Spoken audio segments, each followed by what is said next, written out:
तो आखिरकार वो वक्त आ गया, वो समय आ गया जब मायावती ने अपने पत्ते खुल करके उत्तर प्रदेश की जनता के सामने रख दिए हैं। सारे के सारे पत्ते बसपा ने खोल दिए हैं और अब कहा है विपक्षियों को, मानो संदेश देते हुए कि आओ और अब लड़ो आमने सामने की लड़ाई। पता है मैं ये बात क्यों कह रहा हूं? क्योंकि 3 बड़ी घटनाएं हैं और एक ही दिन में हुई हैं।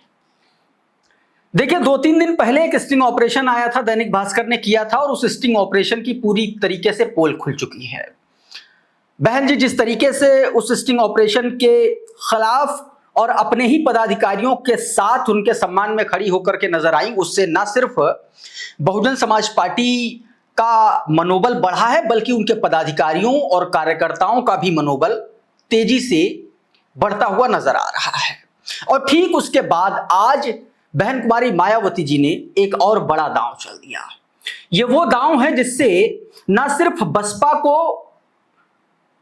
लगभग आप कह लीजिए कि 19-20 साल का उसका पुराना सत्ता का सूखा समाप्त हो सकता है, बल्कि भारतीय जनता पार्टी, समाजवादी पार्टी और कांग्रेस पार्टी के किए कराए पर पूरा का पूरा पानी फिरता हुआ नजर आ रहा है।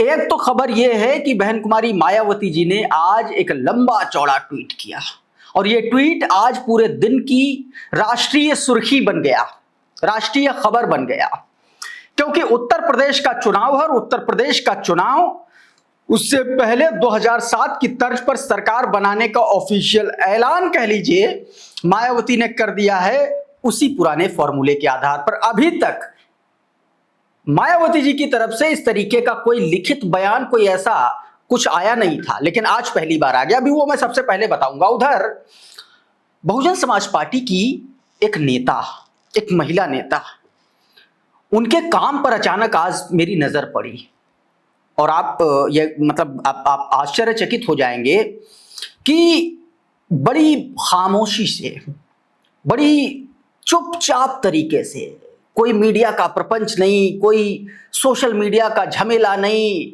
कोई पत्रकारों को बाइट नहीं, उसके बावजूद बहुत खामोशी से जिस तरीके से बसपा की महिला नेता काम कर रही हैं, अभी मैं उसके बारे में आपको बताऊंगा।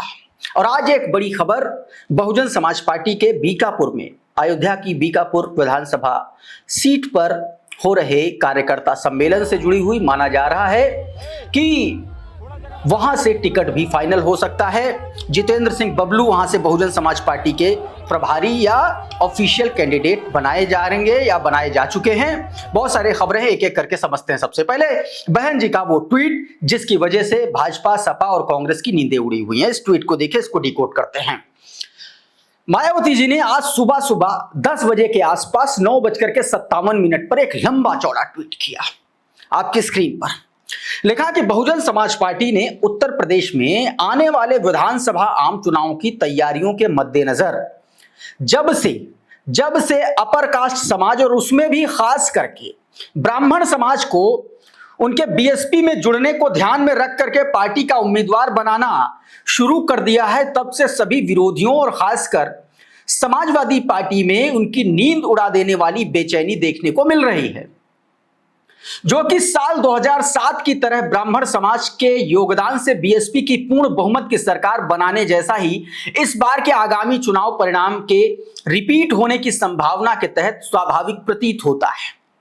पहला पैरा मतलब साफ साफ कह दिया कि Bahujan Samaj party upper caste में खास करके ब्राह्मणों पर फोकस कर रही है और इसका सबसे बड़ा जो नुकसान है वो समाजवादी पार्टी को हो रहा है, क्योंकि वो पहले से ही पीडीए में कंफ्यूज है। और ना सिर्फ सपा को बल्कि भारतीय जनता पार्टी को भी तगड़ा नुकसान होगा, क्योंकि पारंपरिक तौर पर माना जाता है कि भाजपा का वोटर है ब्राह्मण समाज, भाजपा का वोटर है सवर्ण।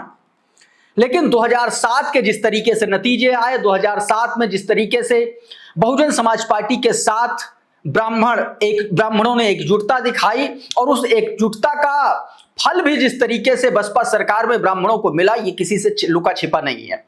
तो उसी के आधार पर ये सबसे तगड़ा उन्होंने ये बयान दिया। आगे लिखा कि वैसे भी ये सर्वविदित है कि यूपी जैसे विशाल आबादी वाले प्रदेश में अपर कास्ट में से खासकर ब्राह्मण समाज का बीएसपी में ही हित सुरक्षित है।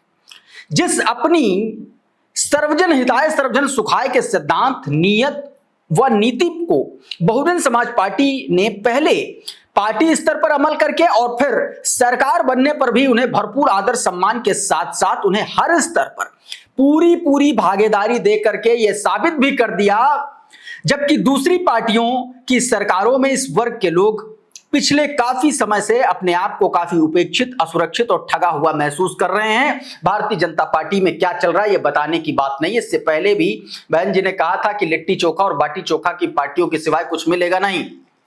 इतना ही नहीं, बल्कि ब्राह्मण समाज द्वारा सामाजिक भाईचारा के आधार पर बीएसपी से जुड़ने की इनकी तैयारियों को ध्यान में रख करके इन्हें पार्टी उम्मीदवार बनाने की प्रक्रिया जारी है तथा इन्हें बीएसपी की आयरन लेडी नेतृत्व को पूरा यह यकीन भी है कि बीएसपी की सरकार बनने पर उन्हें पहले की ही तरह हर स्तर पर भरपूर आदर सम्मान जरूर दिया जाएगा, जो कि इनकी वास्तविक चिंता और दूसरी पार्टियों के मुंह मोड़ने का कारण है। इसके साथ ही अपर कास्ट, क्षत्रिय, वैश्य आदि और अन्य समाज के लोगों को भी उनकी बीएसपी से जुड़ने की तैयारी, अर्थात जिसकी जितनी तैयारी उसकी उतनी भागीदारी के आधार पर चुनाव में उम्मीदवार जरूर बनाया जाएगा, जिसकी तैयारी हर स्तर पर लगातार जारी है। मतलब साफ कह दिया है बहन जी ने कि जो जितना मजबूत उम्मीदवार होगा उसको उतना ही ज्यादा संभावना होगी कि वो बसपा के निशान पर चुनाव लड़ेगा। आगे कहा कि बीएसपी दूसरी पार्टियों की तरह है, कुछ लोगों को लॉलीपॉप थमाने की संकीर्ण और स्वार्थ की राजनीति नहीं करती, बल्कि पूरे समाज के हित और कल्याण की चिंता करना अपना संवैधानिक कर्तव्य समझती है। और इसीलिए बीएसपी की नीति और कार्यक्रम जनहित और जनकल्याण तथा अपराध नियंत्रण और कानून के मामले में भी देश और जनहित में बेहतरीन होते हैं। अब इस बयान के बाद एक तो सबसे पहले अखिलेश यादव के किए कराए पर पानी फिरता हुआ नजर आ रहा है, क्योंकि जिस तरीके से बहन जी ने पीडीए को एक तरीके से डिकोड कर दिया और उसकी धज्जियां उड़ा दी, वो इस ट्वीट में साफ तौर पर नजर आया कि मतलब पीडीए के नाम पर जो कंफ्यूजन फैला रहे हो पूरे देश में या उत्तर प्रदेश में कि कभी पिछड़ा हो जाता है, कभी एक मतलब अगड़ा हो जाता है, आधी आबादी हो जाती है, अल्पसंख्यक हो जाता है, और दलितों का कितना सम्मान है ये तो गेस्ट हाउस कांड से पूरी दुनिया जानती ही है।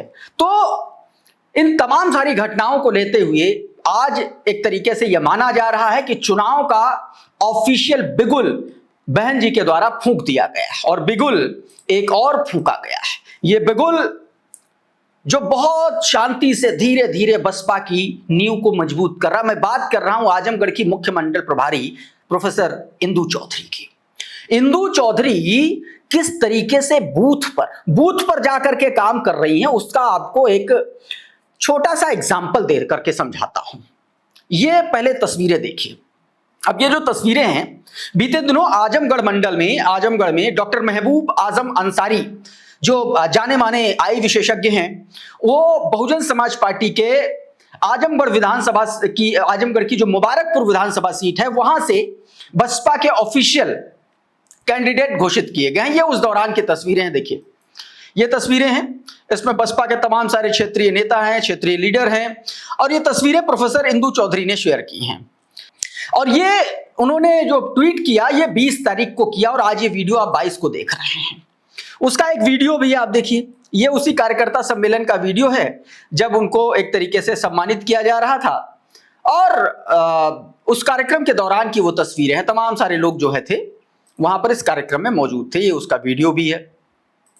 20 तारीख को ये हुआ और उसके बाद अब आप सोचिए एक दिन में कितने कितने बूथ की कोई समीक्षा कर सकता है। तो अचानक से मैं देख रहा था इनका ट्विटर में, देख रहा कि कितना कौन कौन कैसे कैसे काम कर रहा है। तो उसी के चक्कर में मैंने देखा। सबसे पहले देखिए जरा टाइम और तारीख पर गौर करिएगा। 4:31 पर 21 जून को ये तस्वीरें बेलथरा रोड बलिया की हैं तस्वीरें, जहां पर बूथ समीक्षा कर रही हैं इंदु चौधरी। ये वो तस्वीरें हैं, देख रहे हैं आप। मेरा सिर्फ ये तस्वीरें और ये ट्वीट दिखाने का मतलब ये है कि आप देखो कि एक दिन में कोई एक मुख्य मंडल प्रभारी लेवल का नेता कितना काम कर सकता है। जो लोग नहीं कर रहे हैं, बसपा के जो नकारा लोग हैं, उनके लिए ये खबर है सबसे ज्यादा। फिर देखिए तो 4:31 पर रात के 9:01 पर फिर से एक ट्वीट किया इंदु चौधरी ने। ये तस्वीरें देख लीजिए, ये मऊ की तस्वीरें, बलिया के बाद मऊ, ये मऊ की तस्वीरें हैं। मऊ की घोसी विधानसभा सीट के सेक्टर और बूथ की समीक्षा बैठक की तस्वीरें देख रहे हैं, रात के 9 बजे।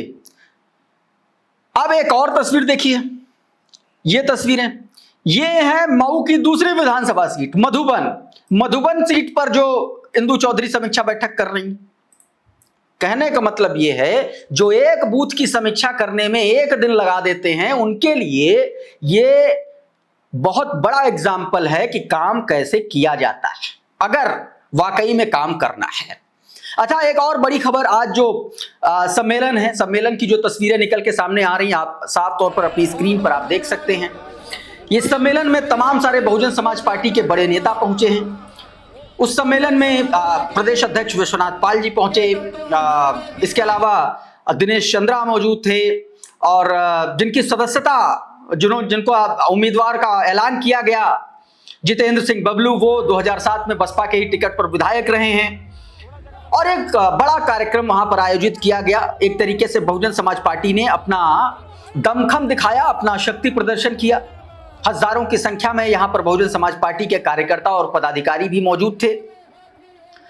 तो ये एक बड़ा कार्यक्रम था और यहां पर भी बहुजन समाज पार्टी ने अपने कैंडिडेट का ऐलान कर दिया। देखिए, बहुजन समाज पार्टी के लिए ये सीट बड़ी अच्छी है। इससे पहले 2007 में बसपा इस सीट से अपना कैंडिडेट जिता चुकी और यही जितेंद्र सिंह बबलू जीते थे।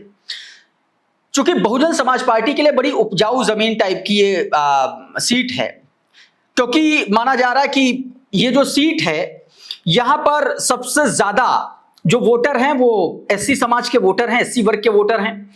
मुसलमान भी अच्छी खासी तादाद में हैं और ब्राह्मण भी यहां पर 50,000 के आसपास बताए जाते हैं।